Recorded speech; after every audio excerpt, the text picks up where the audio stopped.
خلق كل شيء فقدره تقديرا الحمد لله الذي يخلق ما يشاء ويفعل ما يريد أشهد أن لا إله إلا الله وحده لا شريك له وأشهد أن محمدا عبده ورسوله اللهم صل وسلم وبارك على عبدك ورسولك سيدنا ونبينا محمد وعلى آله وصحبه ومن تبع هداه إلى يوم القيامة آمين يا رب العالمين. Alhamdulillah Bapak Ibu sekalian, kita masih diberi kesempatan oleh Allah Subhanahu wa taala untuk menambah ibadah, dan kesempatan ini nikmat besar sekalian.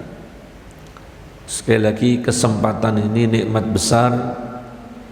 Mari kita lihat saudara-saudara kita yang sudah tidak lagi mampu untuk menambah kebaikannya karena sudah dipanggil oleh Allah Subhanahu wa taala. Atau mari kita lihat juga saudara-saudara kita yang sementara waktu oleh Allah diberikan halangan untuk mengikuti kajian yang demikian ini. Dengan cara itu kita bisa menyadari bahwa kesempatan ini nikmat yang besar. Bapak Ibu sekalian, sebelum saya lanjutkan untuk materi pokok tafsir surat At-Takwir, saya ingin sampaikan satu riwayat dari Rasulullah SAW yang ini penting buat kita, khususnya untuk menjalani kehidupan kita sekarang ini dan bagaimana kita berinteraksi dengan orang lain. Satu ketika Rasulullah ditanya oleh sahabatnya, "Ya Rasulullah, ayyul julasai afdal?" Ya Rasulullah, orang yang seperti apa yang paling utama untuk kita jadikan sebagai teman dekat, kita jadikan sebagai sahabat? Orang yang seperti apa ya Rasulullah? Bapak sekalian, kalau zaman dulu orang bersahabat itu harus bertemu, berdekatan.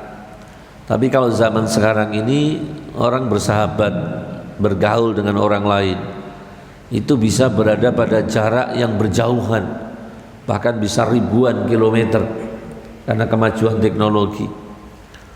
Zaman sekarang ini orang bergaul bisa tidak keluar dari rumah, cukup ambil HP, pencet, kita sudah bisa melalang buana. Dulu kalau kita mau berhubungan dengan penjual makanan, berinteraksi dengan makanan, kita datang pada penjualnya, kita berikan uang, makanan itu kita bawa pulang. Sekarang kita tidak perlu beranjak dari tempat duduk kita pencet saja, apa namanya itu, GoFood, datang. Sehingga saya waktu pertama kali tidak begitu paham itu, beberapa tahun yang lalu, saya besuk di rumah sakit, di ruang tunggu itu kok banyak pasukan hijau. Saya kira ada saudara mereka, teman mereka yang kecelakaan, mereka besuk. Tapi setiap yang pakai seragam hijau itu bawa apa? Bawa kresek. Saya tanya ke resepsionis, "Pak, itu mau mengantar makanan untuk orang-orang yang menunggu orang yang sakit di sini." Masya Allah, duduk saja di kamarnya, tidak perlu keluar. Kita mau pilih makanan apa, diantarkan ke tempat kita sekalian. Itulah kemajuan teknologi yang kita tidak dilarang untuk menggunakannya dalam kita juga berinteraksi dengan orang lain. Tapi ada konsep yang diajarkan oleh Rasulullah SAW, bagaimana supaya kita dalam berhubungan dengan orang lain itu selamat dunia akhirat. Sehingga sahabat ini saking getolnya inginnya menjaga diri supaya selamat dunia dan akhirat, tanya kepada Rasulullah SAW ini. Padahal ini pada masa Rasul SAW ini masih ada Nabi ketika itu. Tapi saking pentingnya dan saking besarnya pengaruh orang lain, pengaruh teman, pengaruh sahabat terhadap seseorang, sahabat ini bertanya, ya Rasulullah, orang yang seperti apa yang paling afdol untuk kita jadikan teman ini? Rasulullah memberikan 3 kriteria. Yang pertama kata beliau, orang yang paling afdol untuk kamu jadikan teman dan sahabatmu adalah yang kalau kamu melihatnya kamu ingat Allah.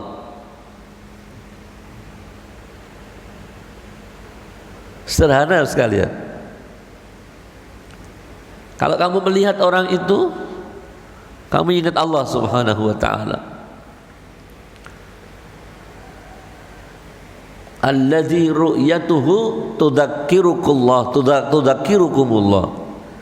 Orang yang kalau kamu melihat dia, kamu ingat Allah Subhanahu wa ta'ala. Ini tidak usah dijelaskan, tidak usah diterjemahkan, semua sudah paham dan semua bisa merasakan. Kita kalau mau tahu orang itu baik atau tidak buat kita untuk jadi jadikan teman, lihat saja. Kalau kita melihat dia, apa yang kita ingat? Apa yang kita ingat ini dunia, yang kita ingat kemewahan, kecantikan atau apa, atau kita ingat Allah Subhanahu wa ta'ala. Ingat Allah itu artinya mengingat kebesaran Allah, mengingat kekuasaan Allah, mengingat maha benarnya janji Allah Subhanahu wa ta'ala. Yang kedua sekalian, kata Nabi SAW, orang yang tutur katanya, perkataannya menjadikan ilmumu bertambah. Tidak hanya mengingatkan kita kepada Allah, tapi kalau kita dengar orang itu ngomong apa saja, membuat kita ini bertambah ilmu. Artinya omongannya itu ilmiah, omongannya itu ada bobot ilmunya. Bukan berarti dia harus S2, S3, enggak. Karena sekarang ini banyak orang yang S2, S3, kalau kita di televisi itu omongannya membingungkan. Omongannya itu membingungkan. Berteori segala macam, tapi kita jadi bingung. Bukan menjadi ilmu kita menjadi bertambah, tapi malah menjadi bingung ini. Siapa yang bisa begitu? Ya ini ahlul ilmi wal hikmah. Orang yang termasuk yang omongannya itu bisa menambah ilmu kita, ya ahlul ilmi wal hikmah. Orang yang memang betul-betul memiliki ilmu dan hikmah, bisa merasuk, oh begitu. Mungkin 10-5 kata dirangkai oleh orang tadi menjadi satu kalimat, tapi bisa membuat kita, wawasan dan cakrawala pandang kita itu bisa bertambah luar biasa. Ya.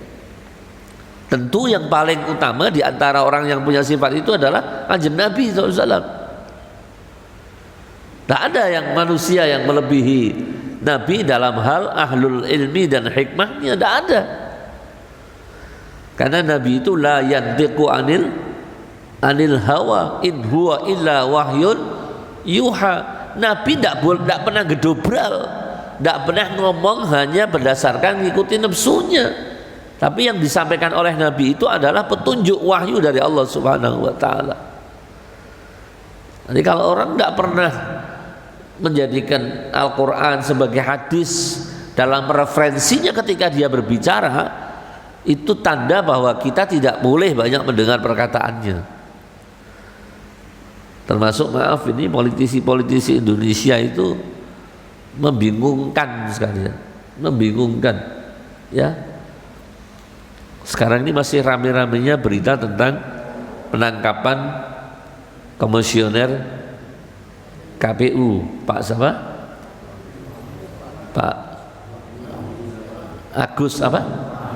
Wahyu Setiawan, Pak Wahyu Setiawan itu, ya, yang sekarang sedang dialogkan di mana-mana gitu. Ya, saya bilang Indonesia cukuplah sudah. Ketua KPK, ketua MK-nya kena, menterinya kena, bupatinya kena, gubernurnya kena, wali kotanya kena, yang belum cuma presiden. Nah, tapi sekarang KPK-nya di bawah presiden, nggak bisa apa-apa KPK-nya. Itu fakta sekalian. Jadi saya kira kalau orang sekarang ini terlalu banyak nonton televisi, dialog itu tidak semakin pinter, tapi semakin bodoh. Betul. Coba enggak rasakan sendiri. Karena apa? Yang mereka keluarkan itu orang awam saja nalarnya mengatakan ngomongnya kok ngono. Padahal itu S2, S3. Sekolahnya sampai ke luar negeri kadang-kadang itu. Enggak karuan sekalian. Jadi sebagai bentuk peringatan, saya ngikuti sebuah halaqah ya. Yang menyampaikan itu tidak tanggung-tanggung. S3 dari UIN. UIN itu kan Universitas Islam Negeri. Ini paling ora kan hafal Quran. S3 kok gitu. Tapi jebul ngomongnya tidak kena. Diklopkan dengan hadis manapun, dengan ayat manapun tidak ketemu. Saya bilang, lah ini dibayar mahal untuk bicara, kita diundang untuk begini, ternyata hanya untuk mendengarkan omongan-omongan yang tidak mendapat ilmu, kita tidak bertambah ini. Jadi hati-hati sekalian ini. Hati-hati, jangan sampai kita gunakan umur kita sia-sia hanya untuk berdekatan dengan orang-orang yang kita lihatnya tidak mengingatkan Allah, ilmunya, perkataannya tidak membuat ilmu kita bertambah, untuk apa? Yang ketiga, ini yang lebih penting lagi, orang yang nasihatnya mengingatkanmu akan mati atau kematian. Biasanya justru oleh dinasehati tentang kematian itu rak seneng. Cerita sing liyane wae ceritane kok mati. Tanda-tanda bahwa orang itu sudah tidak bersih hatinya kalau begitu. Bahkan Nabi mengatakan justru orang yang paling cerdas, kata Nabi, orang yang paling banyak mengingat kematian. Aqyasun nasi aktsaruhum lil mauti dzikran. Secerdas-cerdasnya manusia itu adalah orang yang paling banyak ingat mati. Ya. Saya sampaikan sekalian, hari Kamis kemarin itu salah seorang famili saya itu meninggal dunia, umurnya 61 tahun. Bis asar itu jam 4 pergi ke stasiun kereta, beli tiket mau ke Pekalongan, ada hadir satu majelis, motornya ditinggalkan di stasiun karena dia beli tiket PP begitu. Sampai di Weleri dadanya sesak. Sehat ini. Berangkatnya sendirian gagah mau stasiun.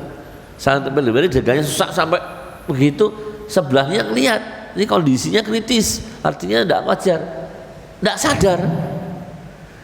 Sadar kan ditolong, di tengah-tengah ditolong begitu, telepon di sakunya itu berbunyi, yang ngebel anaknya usia SMP kelas 1. Karena anaknya sudah berangkat dulu ke Pekalongan untuk hadir begitu, ngebel anaknya, tanya Abi sampai bini mana. Yang terima siapa? Yang terima orang sebelahnya yang bantu sakit ini, bilang ini bapak ini yang punya telepon ini sekarang dalam keadaan pingsan, tidak sadar. Kira-kira anaknya gimana sih?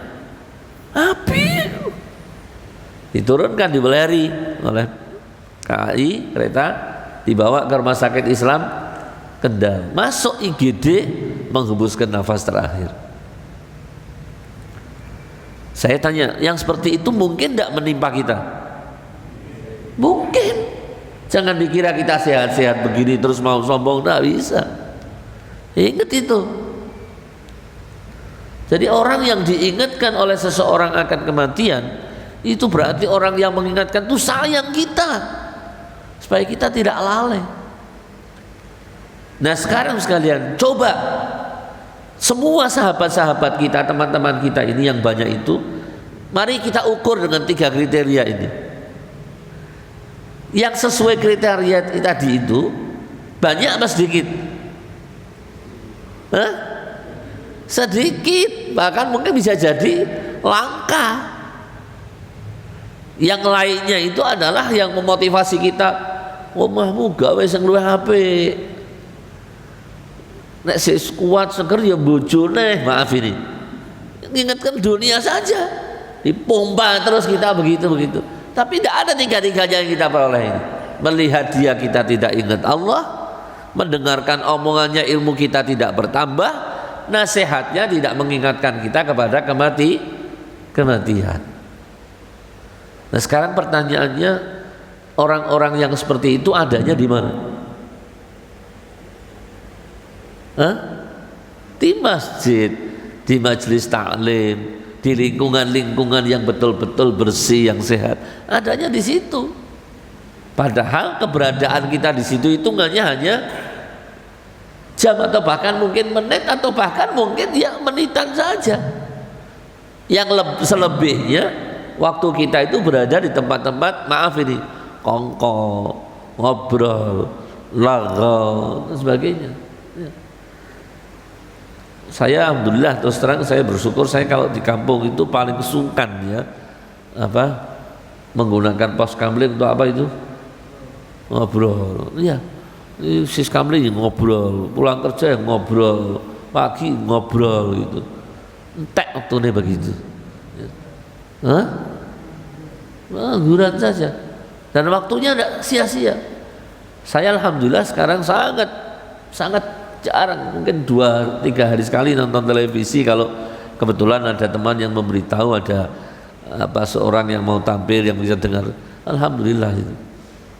Karena isinya yang kita lihat di layar kaca itu tidak ada, yang jarang sekali yang masuk kriteria yang 3 tadi ini. Jadi saya ingin sampaikan poinnya Bapak Ibu sekalian, umur itu jangan disia-siakan. Umur itu jangan disia-siakan. Tidak apa-apa Bapak Ibu capek, habis tidur harus segera bangun, tidak apa-apa. Capek habis bekerja, mengerjakan pekerjaan yang lain lagi, tidak apa-apa. Daripada capek tapi mendatangkan dosa, tidak apa-apa. Habis dari sini siap-siap kerja, niat jihad mencari nafkah misalnya, nanti pulang sore datang ngurus keluarga, ngurus anak, malam terima tamu, tidak apa-apa. Capek istirahat, tidak apa-apa. Lebih baik kita capek di dunia tapi capeknya untuk mencari sangu, daripada capek di dunia tapi capeknya menyengsarakan. Capek memang sekalian ini. Jam 3, setengah 4 kita sudah bangun, mungkin yang itu jam 11, jam 10, jam 12. Ya, mungkin nanti tidur lagi paling qailulah ya, tidur sunnah. Qailulah itu tidur sunnah. Rasulullah melakukannya antara duha sama zuhur. Kalau di Indonesia banyak kan mungkin ba'da zuhur. Qailullah itu sunnah, tapi itu menjadi sunnah kenapa? Supaya malamnya bisa bangun kasih, bisa tahajud. Jalani itu. Ya, apalagi maaf meskipun yang muda-muda penting, yang usianya sudah 60 atau mendekati 60, saudara jangan terlalu banyak mikir yang macam-macam ini. Tahun 2024 presidennya siapapun ini, antum ini tidak mendapat jaminan untuk masuk surga. Tidak ada jaminan itu. Buat apa tahun 2024 masih lama kita kok masuk menjadi tim sukses? Iya, diajak ke sana mau hanya untuk menjadi tim sukses. Na'udzubillah min dzalik ini. Untuk apa kita pikiran begitu? Kalau tim sukses untuk masuk surga, kita daftar. Kepada siapa kita daftar? Ya kepada ahlul ilmi wal hikmah tadi. Gandul kita. Gandul kepada kiai yang sepuh, yang warak, yang zahid. Kita gandul. Saya mau jadi tim suksesnya Pak Yai ini untuk masuk surga. Lah kalau sekedar untuk menang di elektasi saja seperti yang terjadi dengan kasus ini kan sekarang kan? Urutan kelima jaluk maju nih, urutan nomor 1 menyebabkan orang banyak susah, partainya susah. Ya kan, ketua KPU-nya jadi susah gara-gara ono wong sing tamak. Susah semua jadinya. Saya tanya, apa orang kalau jadi anggota DPR itu mesti mlebu surga? Enggak.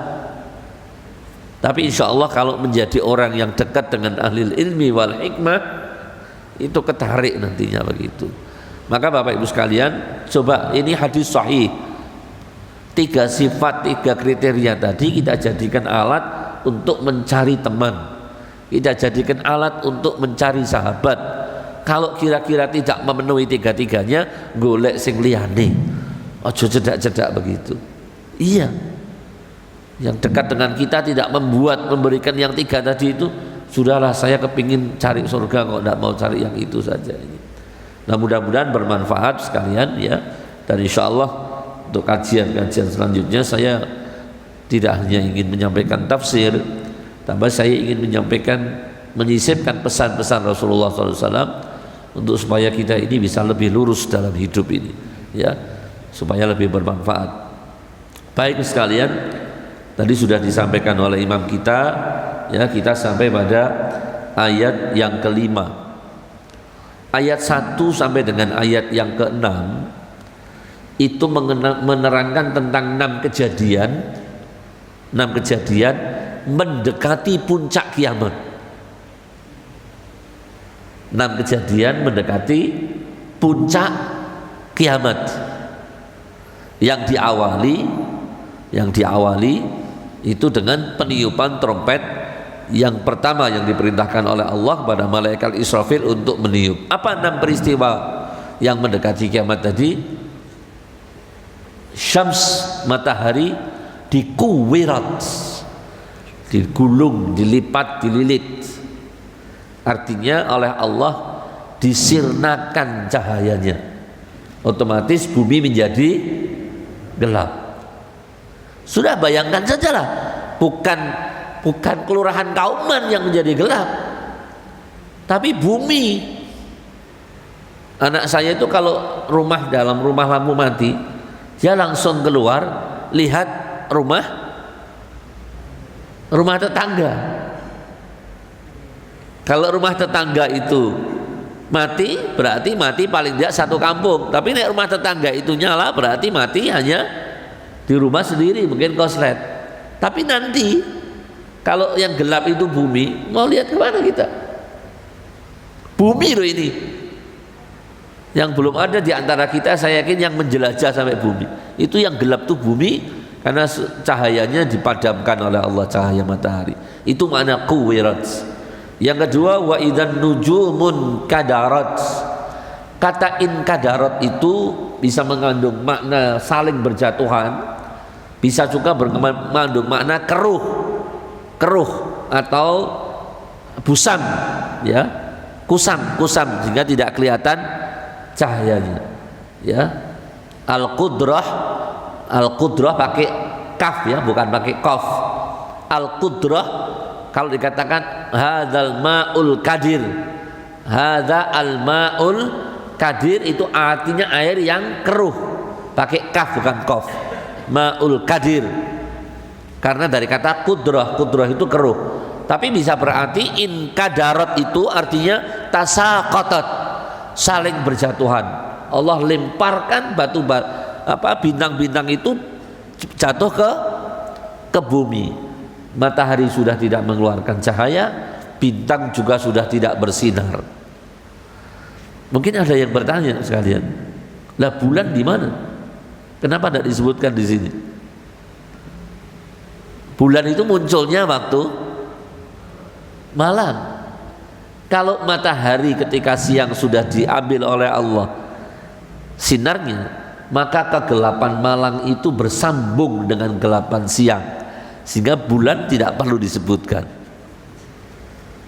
Ada lagi yang mengatakan bulan itu hanya memantulkan cahaya matahari. Apa yang mau dipantulkan kalau cahayanya sudah diredupkan ini? Inilah Al-Quran. Bukan berarti kita masih bisa berharap pada bulan karena tidak disebutkan. Tidak. Bulan pun tidak bisa memberikan apa-apa kepada kita ini. Yang ketiga, wa idal jibalu suyirat, ya, apabila gunung-gunung itu telah digerakkan, dipindahkan dari tempatnya. Ada yang mengatakan digerakkan itu dalam arti pecah atau meletus. Yang letusannya itu digerakkan oleh Allah dari bawah ke atas seluruhnya, bukan hanya gunung tapi isinya semuanya. Ada yang mengatakan suyirat itu diperjalankan, seperti yang kita lihat kemarin itu terjadi di mana ada bencana tanah bergerak itu, apa, eufikasi apa, di Palu ya, yang sampai sekarang itu dampaknya belum selesai sekalian, ya. Maka banyak lembaga-lembaga zakat yang mengumpulkan dana untuk bencana Palu, sampai sekarang itu dampaknya belum selesai. Padahal sudah berapa lama itu? Dan itu hanya tanah yang bergerak. Bayangkan sini gunung yang kita lihat itu berjalan terus nyapu semua yang dilewati. Kemarin kita lihat banjir yang begitu saja dahsyatnya luar biasa.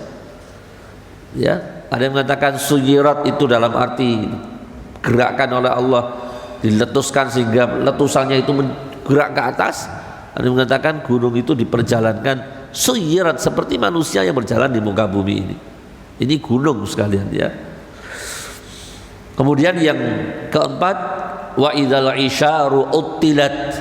Al isyar itu unta yang usia kandungannya itu 10 bulan. Pada masa itu, pada masa turunnya ayat Al-Quran, ini barang ini menjadi sangat bernilai. Orang yang punya ini itu status sosialnya langsung naik, sangat berharga. Tapi nanti ketika itu terjadi hari kiamat, utilat, ditinggalkan. Utilat itu turikat, ditinggalkan. Lah apalagi mau sekedar sertifikat rumah. Sertifikat rumah. Antum tahu sekalian, kalau ada gempa bumi, orang-orang yang sedang di kamar mandi itu kadang-kadang keluar tidak sempat mengambil apa? Hah? Handuk. Iya. Atau kalaupun sempat dia cuma nggak pakai handuk jalan begitu. Karena apa? Panik.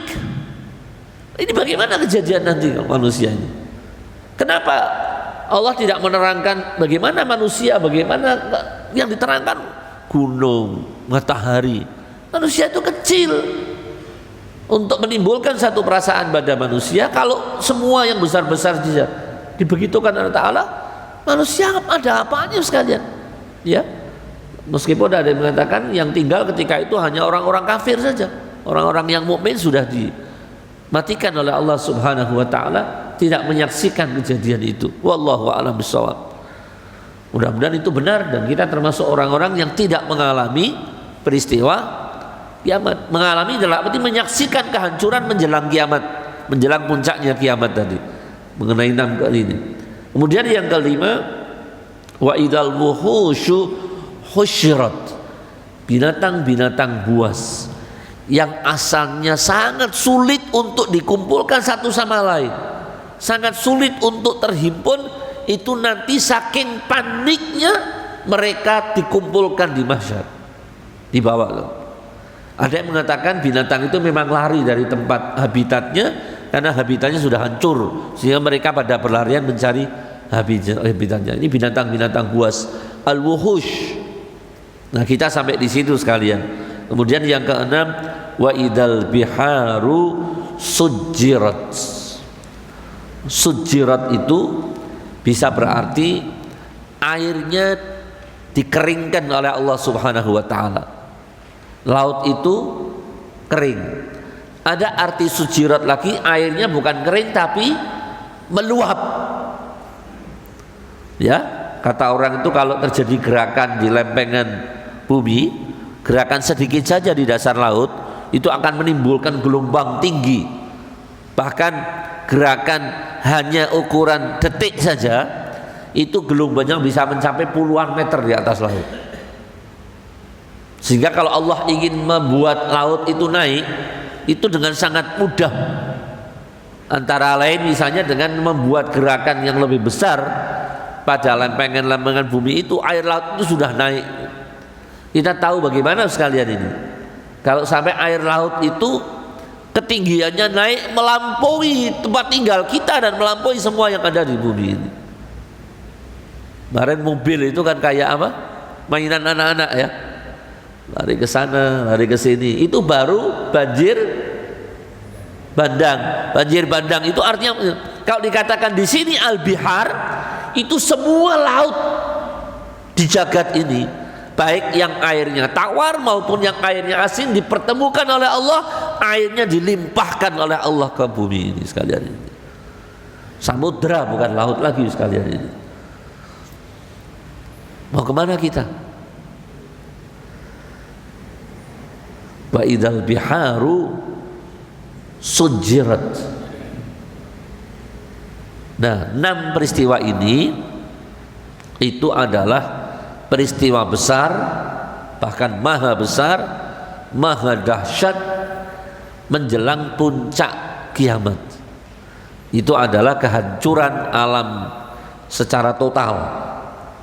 Secara total tidak ada lagi yang tersisa. Kemudian setelah itu peristiwa itu terjadi, maka jagat ini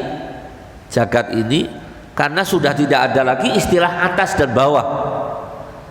Ketika langit itu sudah digulung oleh Allah Subhanahu wa taala, maka tidak lagi orang bisa menyebut mana atas mana bawah. Jagat ini hanya berupa hamparan saja. 40 tahun atau 40.000 tahun atau mungkin 40 juta tahun setelah itu kita tidak tahu, karena Nabi mengatakan hanya 40 selang waktu setelah itu, maka Allah akan memerintahkan malaikat Israfil untuk meniup trompet yang kedua kali. Isyarat apa ini sekalian? Isyarat kebangkitan al-ba'ats. Jadi semua itu tadi sudah tidak ada kehidupan sama sekali di muka bumi ini. Semua hanya hamparan saja dalam kurun waktu yang cukup panjang. Kemudian Allah akan perintahkan malaikat Israfil untuk meniup kembali trompetnya tadi. Baru akan terjadi 6 peristiwa berikutnya yang disebutkan pada ayat 7 sampai ayat 12. Jadi tadi itu beruntun. Matahari digulung, bintang-bintang pada berjatuhan, gunung diperjalankan oleh Allah Subhanahu wa taala, binatang-binatang yang punya nilai ekonomi tinggi menjadi ditinggalkan, tidak diagungkan, air laut dinaikkan oleh Allah Subhanahu wa taala. Total sudah rusaknya sekian waktu kemudian akan dimulai peristiwa yang berikutnya yang diterangkan pada ayat 7 sampai dengan ayat 12. Ini pemahamannya begitu sekalian, ya. Apa ayat 7 sampai dengan ayat 12 itu bunyinya? A'udzubillahi minasyaitonir rajim. Wa idzan nufusu zuwijat. An-nufus itu jamak dari an-nafs. An-nafs. Yang dimaksudkan di sini adalah ruh. Ruh. Zuwijat itu artinya diperpasangkan atau dipertemukan. Para ulama tafsir menafsirkan ini ada perbedaan.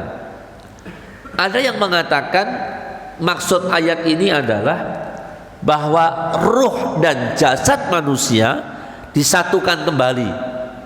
Kita ini kalau mati sekalian, kalau mati ruhnya kembali kepada Allah Ta'ala, jasadnya diurus manusia.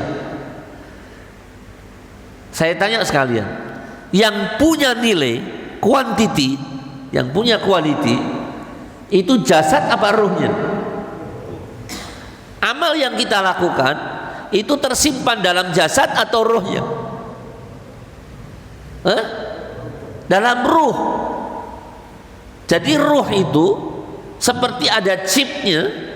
Kalau kita bicara dunia modern, ada chipnya yang isinya rekaman amalan manusia itu sejak dia mukallaf, usia balik, sampai dia menghembuskan nafas terakhir, terekam second by second, detik demi, bahkan lebih kecil dari itu terekam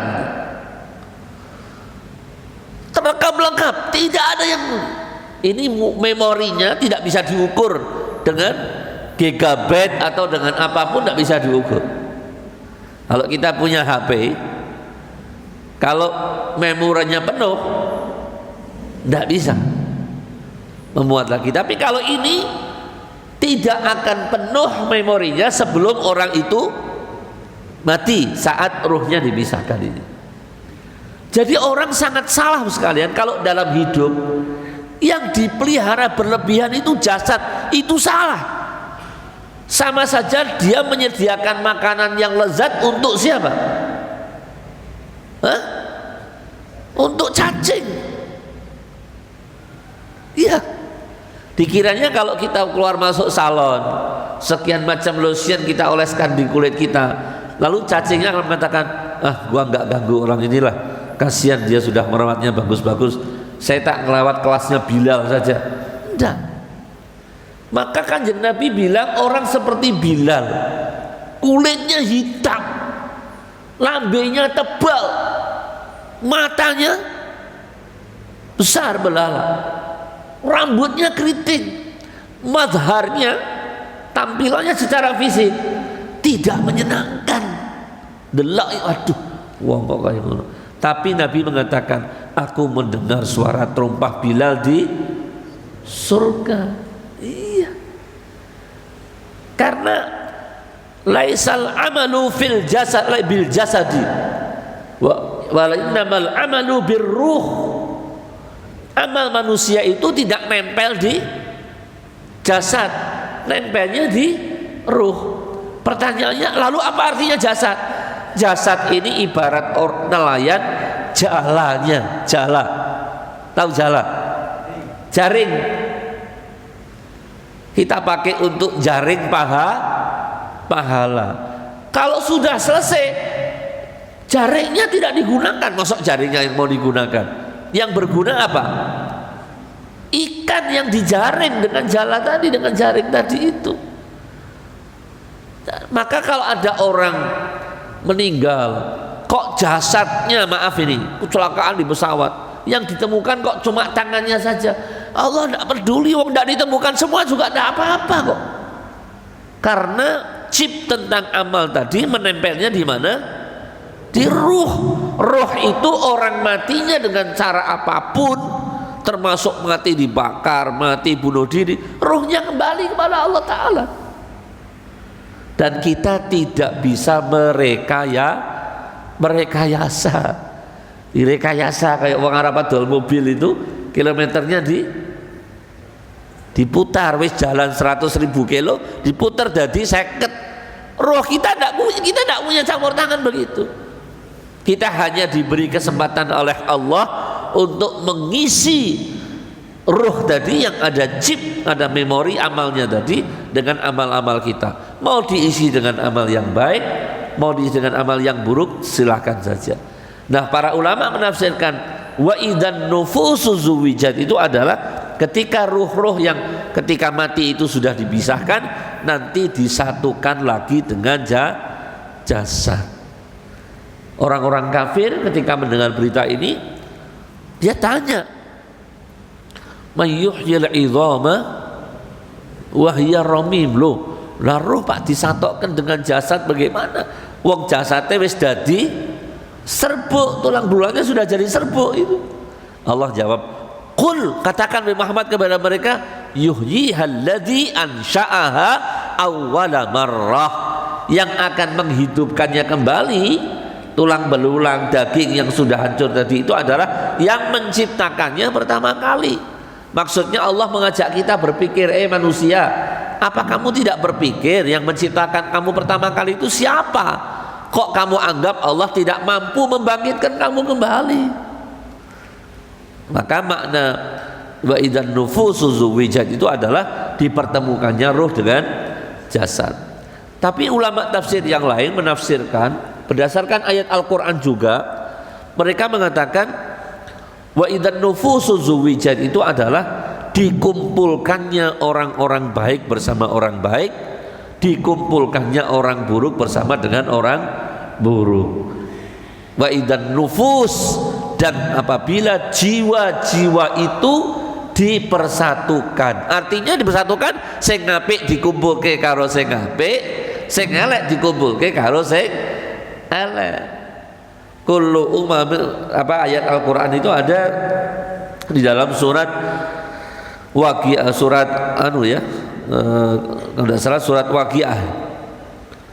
Uhzurul ladzina zalamu wa azwajahum wa ma kanu ya'buduna min dunillahi fahduhum ila siratil jahim. Kumpulkanlah orang-orang yang zalim beserta pasangan-pasangan mereka. Yang dimaksud pasangan-pasangan mereka bukan istri, tapi CS. CS tukang nonton bioskop, ya mlebu kelompok nonton bioskop. CS-nya orang suka ngaji, ya mlebu kelompok suka ngaji. Alhamdulillah, insyaallah mudah-mudahan bisa lihat ini. Ahlul khair dikumpulkan dengan ahlul khair, ahlus syar dikumpulkan dengan ahlus syar. Ini belum di neraka atau di surga loh sekalian. Baru ketika ba'as. Sebenarnya Bapak Ibu sekalian, sebenarnya ketika di dunia kita menghadapi bencana besar, manusia juga cenderungnya seperti itu.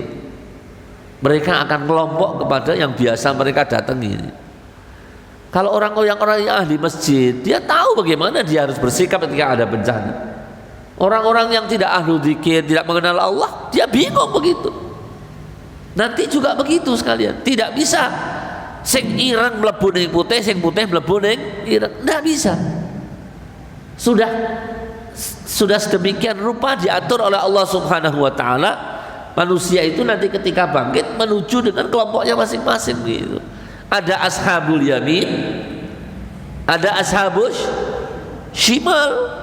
Ashabul yamin itu kelompok kanan, ashabus shimal kelompok kiri. Yang sekarang kadang-kadang kalau kelompok kanan kelompok kiri dianggap podo-podo eleke.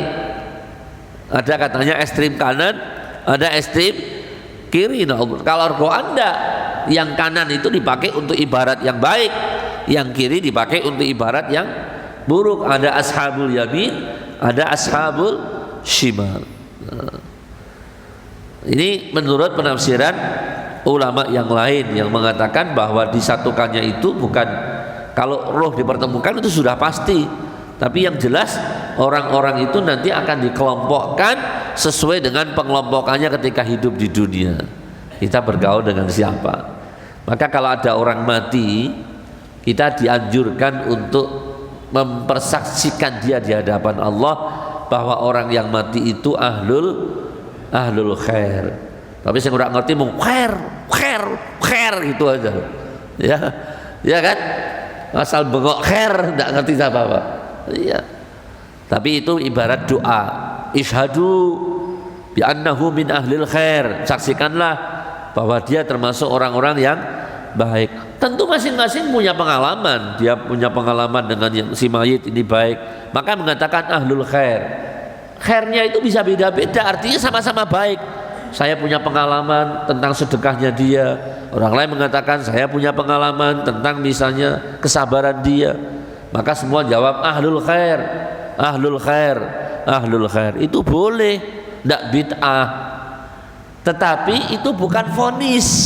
Nah, seperti kita menyebut almarhum, yang betul itu bukan almarhum, Allah yarham yang betul. Sebab almarhum itu vonis. Apalagi kadang-kadang ditambah al-maghfurlah. Almarhum al-maghfurlah John Travolta, na'udzubillah min dzalik. Kan kadang-kadang kan begitu. Almarhum itu diberikan umum untuk orang yang sudah mati. Padahal almarhum itu artinya orang yang mendapat rahmat Allah setelah dia meninggal dunia. Ini harus orang mukmin. Almarhum Mister siapa? Tidak bisa. Itu pun sebenarnya untuk orang mukmin kita ucapnya menyebutnya bukan almarhum tapi Allah yarham. Semoga Allah merahmati. Doa, karena kita tidak bisa vonis. Nabi pernah ada orang yang meninggal, kemudian orang ini muji-muji dalam arti memberikan vonis. Ini orang begini, mesti begini. Nabi mengatakan jangan begitu, doakan dia supaya menjadi seperti yang kamu sebutkan tadi. Jangan kita kemudian itu hak Allah Subhanahu wa taala. Jadi sekali lagi mengucapkan ahlul khair, mempersaksikan ahlul khair. Kalau ada orang meninggal itu bagian dari doa kita supaya nanti orang-orang tadi itu dikelompokkan dengan kelompok yang ahlul khair, ahlus sadaqah, ahlus salah ini. Ini yang akan pertama terjadi pada fase kedua setelah ditiup trompetnya yang kedua, yaitu fase kebangkitan atau al-ba'ts. Nanti sampai al-ba'tsu wal hasyar, itu satu periode kebangkitan dan penggiringan manusia menuju padang mahsyar. Wa idzan nufusu zuwijat. Kemudian berikutnya wa idzal mau'udatu su'ilat. Al-mau'udah itu adalah anak-anak bayi-bayi yang dikubur hidup-hidup pada masa bayinya, bukan karena dia sudah mati, tapi karena dia masih hidup, tapi karena orang yang menguburkannya ini takut menanggung beban sosial. Kalau dulu zaman jahiliyah, beban sosialnya itu adalah celaan masyarakat karena anak perempuan itu dianggap aib. Kalau ada ibu melahirkan anak perempuan itu dianggap aib. Tapi saya ingin sampaikan sekalian bahwa perbuatan ini ya itu tidak berlaku umum di masyarakat jahiliyah. Ada orang yang salah. Semua orang mengatakan begitu, bahkan ada riwayat katanya Sayyidina Umar pernah mengatakan itu, riwayat itu sangat lemah. Sebab apa? Suku Quraisy yang merupakan suku asal Rasulullah SAW itu tidak pernah satupun masyarakatnya melakukan wa'dul banat. Itu hanya dilakukan oleh suku tertentu, ya. Ada disebutkan di sini, misalnya suku Rabi'ah, Bani Rabi'ah, kemudian Bani Kindah, dan sebagian Bani Tamim. Suku-suku yang lain, terutama suku Quraisy, tidak melakukan itu. Tapi di kalangan tiga suku tadi, perbuatan mungkar ini, mengubur bayi yang baru lahir dengan cara hidup-hidup itu, mereka sesuatu yang populer. Caranya bagaimana sekalian? Caranya, ada orang perempuan di tiga suku itu, ketika dia hamil menjelang persalinan, dia sudah menyiapkan lubang. Dia sengaja melakukan persalinan itu di depan lubang yang dia gali. Begitu brojol lahir bayinya itu perempuan, maka bayi itu langsung dimasukkan dalam lubang itu, ditimbun tanah. Ada tidak sekarang perbuatan itu? Hah? Ada. Nah itu kloset yang dibongkar itu isinya apa? Kalau dulu yang digali tanah untuk begitu, sekarang dimasukkan septic tank. Teknologi modern begitu sekarang ini. Iya. Tapi kalau dulu itu karena menanggung aib bayi perempuan, kalau sekarang menanggung aib karena lahir di luar nikah. Persoalannya sama-sama maksiat. Jadi cara pertama mereka lakukan ketika orang perempuan mau melahirkan, itu mereka berada di dekat liang. Begitu lahir perempuan dimasukkan, ditutup. Bayangkan ini. Ada yang menunggu sampai anak perempuan itu mulai bisa jalan, usia 3 sampai 5 tahun kira-kira. Tapi masa menunggunya ini, orang yang keluarga yang membiarkan bayi perempuannya hidup sampai umur 3-5 tahun, masa menunggunya dia akan menjadi orang keluarga yang dikucilkan di masyarakat dan dikutuk begitu. Al-Quran menceritakan tentang itu, ayumsikuhu ala hunin am yadussuhu fit turab. Dia akan biarkan gadis itu hidup dengan dia menanggung rasa hina di masyarakat, am yadussuhu fit turab, atau dia akan benamkan hidup-hidup di dalam tanah. Pilihannya begitu. Nah, untuk yang ditunggu sampai begitu, ini bukan berarti mau dibiarkan hidup. Orang tuanya menunggu sampai nanti saatnya dia menjalankan itu. Caranya bagaimana? Kalau sudah umur 3 sampai 5 tahun, dia akan perintahkan istrinya untuk merias anak perempuan tadi. Suruh pakai baju yang baru, suruh pakai wangian, segala macam. Alasan orang tuanya mau diajak pergi. Padahal orang tuanya sudah menyiapkan lubang. Begitu. Nanti ada yang dengan cara lubang itu dikamuflase sehingga anak itu masuk tanpa tahu, kemudian ditimbun. Tapi ada yang orang tuanya nyuruh anak itu untuk apa? Ngelongok begitu. Apa bahasa Indonesianya itu? Melihat ke dalam lubang yang digali itu oleh orang tuanya, kemudian didorong, ditimbun dengan batu dan tanah itu. Bayangkan ini. Dosa apa yang dilakukan oleh anak-anak itu untuk melakukan itu? Orang tuanya yang melakukan ini merasa terbebas dari sanksi sosial. Rusaknya jahiliyah. Sang anak dibunuh, dikubur hidup-hidup tanpa dosa, sementara orang tuanya merasa terlepas dari sanksi sosial, merasa mulia hidupnya ini. Maka nanti pada hari itu dikatakan anak-anak yang dikubur secara seperti itu su'ilat akan ditanya. Di sini tidak diterangkan, bukan Allah akan menanyai atau bertanya kepada itu, tapi wa idzal mau'udatu su'ilat. Dalam bahasa Arab bentuk redaksi yang seperti ini itu artinya litaubih, untuk menggambarkan bahwa perbuatan itu sangat buruk sehingga pelakunya tidak patut untuk diajak dialog dengan Allah Ta'ala. Allah tidak mau mengatakan menanyai para pelaku pembunuhnya, tapi Allah katakan wa idzal mau'udatu su'ilat. Karena saking buruknya perbuatan itu, Allah menganggap orang-orang yang melakukan itu tidak layak diajak ngomong. Maka dikatakan di sini yang ditanya adalah bayi yang dikubur ini. Ini menggambarkan juga Bapak sekalian bahwa pembunuhan, tindakan kriminal pembunuhan dengan alasan yang tidak dibenarkan oleh agama, itu menjadi persoalan yang pertama kali akan dihadapi oleh pelakunya di akhirat. Maka goblok itu orang yang teroris yang mengatakan kalau sudah ngebom langsung mlebu surga. Surga ini sapa? Goblok itu orang itu.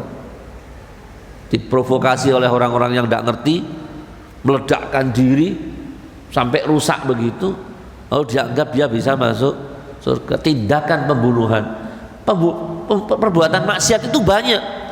Tapi di sini kenapa oleh Allah disebutkan perbuatan ini?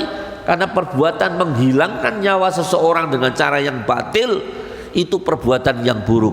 Bahkan Al-Quran mengatakan man qatalan nafsan faka'annama qatalan nasa jami'an. Siapa yang membunuh satu jiwa dengan cara yang tidak hak, tidak ada dasar agama yang membenarkan, maka dia hukumnya seperti membunuh manusia sejagat. Waliyadzubillah. Hati-hati itu sekali, ini urusan Allah. Nyawa itu urusan Allah. Ya, maka Islam menolak apa yang namanya suntik mati. Karena apa? Itu tidak bisa, itu pembunuhan. Maka disebutkan di sini bukan dosa-dosa yang lain, tapi yang akan ditanya adalah anak yang dibunuh secara keji begitu, dia akan ditanya. Pertanyaannya seperti apa? Bi ayyi dzambin qutilat. Dosa apa yang menyebabkan anak-anak tadi itu dibunuh? Menggambarkan bahwa mereka dibunuh tanpa ada dosa. Saya katakan sekali lagi, zaman sekarang ada yang namanya apa? Aborsi. Aborsi itu kalau usia janin sudah 120 hari, 120 hari itu dihukum sebagai dosa pembunuhan. Bukan berarti kalau belum 120 tidak dosa. Sebelum 120 hari dosa. Tapi kalau sudah 120 hari yang dilakukan oleh pelakunya ini, apakah dia dokter atau ibunya, dia mendapati hukuman dosa pembunuhan. Membunuh satu nyawa sama dengan membunuh manusia sejagat. Na'udzubillah min dzalik. Maka kalau dalam Islam, orang yang melakukan itu selain dia dihukum yang paling berat, kemudian yunfau fil ard, diasingkan, tidak bisa ketemu manusia sampai mati. Orang yang pelaku begini ini di tempat kita kadang-kadang hukuman kadang-kadang 20 tahun.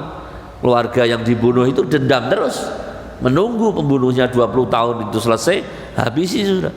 Itulah hukum manusia. Kalau hukum Al-Quran Orang yang membunuh hukumannya dibunuh, selesai sudah. Atau tidak dibunuh kalau keluarga yang terbunuh itu mau memaafkan, tapi dia masih punya kewajiban untuk membayar diat. Untuk bayar diat. Dan diat itu jangan sembarangan sekalian. Bisa 100 ekor unta nilainya. Maka TKI yang melakukan pembunuhan di Arab Saudi itu, pemerintah menyediakan uang banyak untuk membayar diatnya. Kalau orang yang keluarga yang terbunuh di sana memaaf, kalau tidak ya sudah qisas. Al-qatlu bil qatli. Orang yang membunuh ya dihukum dengan dibunuh. Kalau pembunuhannya itu tidak berdasarkan hukum yang benar. Kalau ada orang al-guju yang melakukan hukuman qisas, dia bukan membunuh, dia menjalankan hukum. Kalau ada perang antara orang Islam dengan orang kafir, dia membunuh, memang ada nyawa yang melayang, tapi tidak mendapat qisas, malah dapat surga itu. Itu harusnya begitu. Nah inilah sekalian, ya baru yang kedua kita, baru yang pertama ini dari kejadian setelah Ba'ats itu, yaitu ketika jiwa-jiwa itu dipersatukan lagi oleh Allah Ta'ala, dan ketika bayi-bayi yang dibunuh hidup-hidup itu ditanya oleh Allah, bi ayyi dzambin qutilat. Insyaallah pada hari 2 Rabu yang akan datang ya kita bisa lanjutkan. Saya mohon maaf untuk Rabu depan saya absen ya, sekaligus mohon doanya. Insyaallah hari Rabu saya mau safar untuk umrah.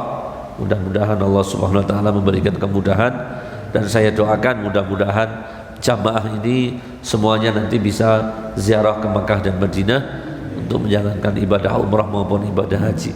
Allahumma ya muhaqqiq haqiq, Allahumma ya muhaqqiq haqiq, Allahumma ya man ala kulli syai'in qadir wa bil ijabati jadir, da'aunaka kama amartana fastajibna la ya Allah kama wa'adtana innaka la tukhliful mi'ad. Subhanakallahumma wa bihamdika asyhadu an la ilaha illa anta astaghfiruka wa atubu ilaik.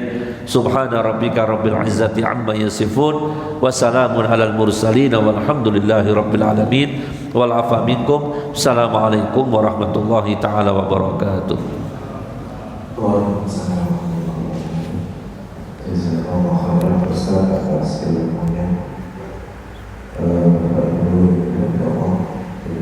Disebutkan bahwasanya untuk Rabu depan, mohon maaf Ustaz Safar, Rabu depannya lagi masih Safar saja karena beliau dilanjut ke ya, insyaallah bisa, Rabu depannya bisa. Alhamdulillah, Rabu depan bisa, dan setelah itu mungkin libur lagi.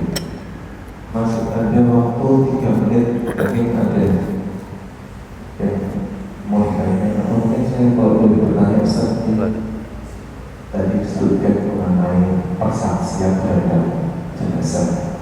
Kalau misalnya kita menganggap bahwa jenazah itu, mohon maaf, tidak termasuk yang khair, yang apa? Tidak termasuk yang baik, tidak khair. Kemudian kita bersaksi bahwa dia khair, apakah itu termasuk sumpah palsu atau ya. Bagus ya, alhamdulillah. Bismillahirrahmanirrahim. Jadi yang pertama, ucapan kita innahu min ahlil khair itu bukan sumpah, saya katakan. Itu doa. Doa buat si mayit itu bukan sumpah. Yang kedua, secermat apapun kita ini mengawasi orang lain, sehingga kita mungkin bisa menemukan sekian keburukannya, pasti orang itu punya sisi kebaikan. Pasti. Jadi misalnya ada seorang meninggal, saya tidak pernah melihat orang itu melakukan kebaikan, tapi saya harus husnudzon selama dia orang mukmin, orang lain ada yang melihat kebaikannya. Sekarang pertanyaannya, kalau orang itu punya kebaikan tapi saya tidak melihatnya, yang salah saya atau orang tadi? Saya yang tidak melihatnya, karena dia tetap kita husnudzon, dia tetap punya kebaikan ini. Sehingga sebutan min ahlil khair itu tidak disyaratkan, kita harus benar-benar tahu salah satu kebaikan dia. Satu itu. Yang kedua, kita bergaul dengan orang itu tidak setiap waktu. Saya ketemu antum pagi begini, saya lihat mungkin ada yang saya lihat keburukannya, tapi nanti ketika saya tidak bergaul dengan antum di sini, orang itu menjalankan kebaikan. Saya tidak melihat. Husnudzon saya bahwa dia ketika tidak saya lihat dia punya kebaikan, maka saya tetap punya kewajiban untuk mendoakan min ahlil khair. Sehingga jawaban saya, meskipun kita tidak melihat kebaikannya, asal dia orang mukmin, asal dia orang mukmin, sebab sebaik-baik kebaikan itu apa? Iman. Asal dia orang mukmin. Kalau misalnya kita tahu dia tidak sholat, ya, hatta tidak pernah sholat, hatta tidak pernah puasa, kebaikan lain masih banyak. Asal dia orang mukmin, tetap kita dianjurkan untuk mendoakannya dengan kita bersaksi innahu min ahlil khair. Bahkan saya katakan tadi, seandainya kita tidak melihat kebaikannya, yang kita lihat keburukannya saja, ini kan berat. Tapi kita husnudzon, dia punya kebaikan yang dilihat oleh orang lain. Yang kedua, kesaksian dengan mengatakan innahu min ahlil khair itu bukan kewajiban. Artinya orang yang tidak mengucapkan ini itu tidak berdosa. Tetapi dikhawatirkan begini sekalian, manusia itu nanti di akhirat akan saling menuntut. Paham ya? Akan saling menuntut terhadap apa yang pernah terjadi di dunia ini. Dikhawatirkan ini, orang yang kita lihat semuanya buruk, ternyata hisabnya di sisi Allah, orang itu punya lebih banyak kebaikan dari diri kita. Maka kita tidak bisa mendapat bagian dari kebaikan orang tadi, dan kita pun akan dituntut karena kita ternyata menganggap orang itu sebagai bukan ahlul khair, ternyata kebaikannya lebih baik. Saya pernah ceritakan kisah-kisah sufi di sini, kisah-kisah sufi bagaimana manusia itu dalam hal tertentu, dalam hal soal kebaikan, jangan menuruti penilaian orang lain, jangan mencari ridha manusia, tapi yang dicari adalah ridha Allah. Meskipun dalam pandangan manusia mungkin yang kita lakukan itu tidak pas, belum tentu dalam pandangan Allah itu begitu. Seperti yang pernah saya ceritakan, seorang sufi besar kalau malam masuk ke pelacuran, masuk ke tempat pelacuran, keluarganya bilang kamu bakal tidak ada yang nyolati kalau kamu mati, masyarakat sudah benci sama kamu. Dia tidak peduli, diam saja. Setelah dia mati, terbongkar ternyata dia masuk ke pelacuran itu apa? Dia memberi nafkah kepada para pelacur sebagai ganti penghasilannya. Untuk malam itu tidak melayani laki-laki, dia kasih duit perempuan saja. Siapa yang tahu ini? Hah? Allah. Maka saya katakan, selama dia mukmin kita husnudzon. Sebab kita secermat apapun memperhatikan seseorang, tidak mungkin kita bisa tahu seluruh kebaikannya atau seluruh keburukannya. Mesti ada sisi-sisi baik yang kita tidak tahu, sebagaimana juga kita mungkin tidak tahu dengan sisi-sisi buruknya. Satu itu. Yang kedua sekalian, ini penting lagi, kadang-kadang juga diminta oleh orang yang keluarga atau yang memberi sambutan untuk dimaafkan kesalahan-kesalahannya. Pemakaman kan begitu biasanya, selain hak-hak adami, tapi minta dimaafkan. Kenapa?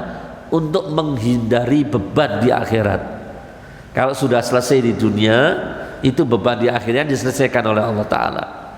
Tapi kalau ada orang yang tidak, saya akan ketemu dia di akhirat, ya nanti akan saling menuntut. Alangkah celakanya kalau kita dituntut oleh orang mukmin atau kita menuntut orang mukmin di akhirat, di mana masing-masing sudah tidak bisa berbuat baik, hanya mengandalkan amalannya saja. Jadi sekali lagi saya anjurkan, ucapan ahlul khair itu tidak wajib, tapi selayaknya ini kita lakukan sebagai bentuk doa dan husnudzon kita kepada si mayit, bahwa dia sekecil apapun pasti punya kebaikan. Makna ahlul khair itu bukan apik kabeh, ndak ya. Artinya dia punya kebaikan. Bukan berarti dia orang yang tidak pernah punya maksiat, tidak ada. Dia punya kebaikan begitu. Wallahu a'lam bishawab. Ya.